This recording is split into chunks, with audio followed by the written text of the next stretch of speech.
সাত পাক ঘুরে লেতেছেন একটা মাত্র কাকা শ্বশুর কিছু কইবা?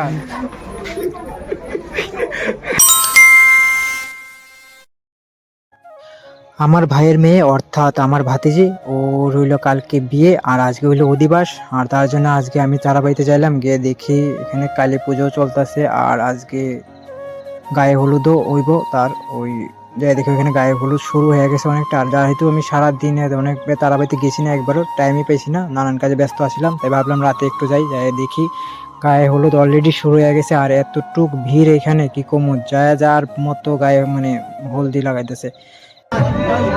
আর ফটোশুটের কথা তো কইয়া লাভই নেই, গিয়ে দেখি তারা আমি যতটুকু শুনছি যায় 1 ঘন্টা ধরে তারা এখানে ফটোশুট করতেছে। কিছু কিছু সুখে এত খুশি থাকে মিশে, ধরা দেয় অচেনা কাছে এসে ভালোবেসে। কিছু কিছু সুখে এত খুশি থাকে মিশে, ধরা দেয়। আর এদিকে আমার একটা ছোট্ট ভাতিজা আছে, এই যে ছোট্ট ভাতিজা, ও আমার মোবাইল দেখা ব্লগ শুট করতেছে। এদিকে ও দৌড়ে আইতেছে আমার সামনে, ক্যামেরার সামনে আইতেছে, ভিডিও করবো। আর এদিকে আমার জেঠি তারা টাইনা লয়ে গেছে গা।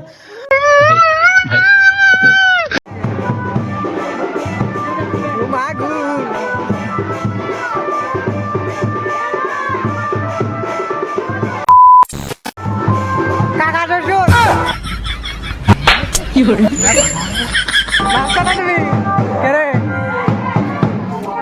তুমি তো একটা মাত্র কাকা শ্বশুর।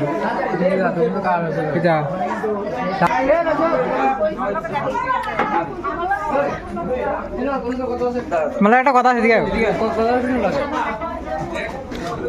একটা কথা আছে, ঠিক আছে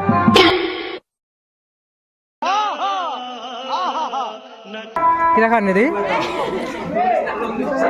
কাকা শ্বশুর আইতেছে। তুমি তো একটা মাত্র কাকা শ্বশুর, কিছু বক্তব্য দিবা?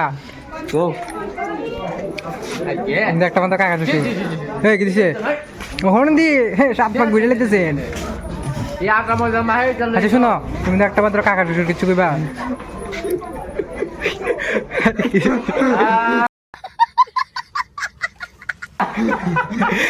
আসতে কও কিছু কবি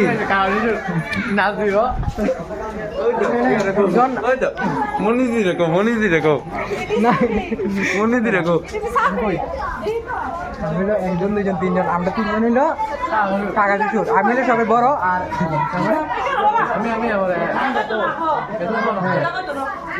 তারপরে তারপরে আর আমি হইলে সবাই বড় কাকা শ্বশুর। আর দনভাই কিনা দনভাই হইলো বড় কাকা শ্বশুর।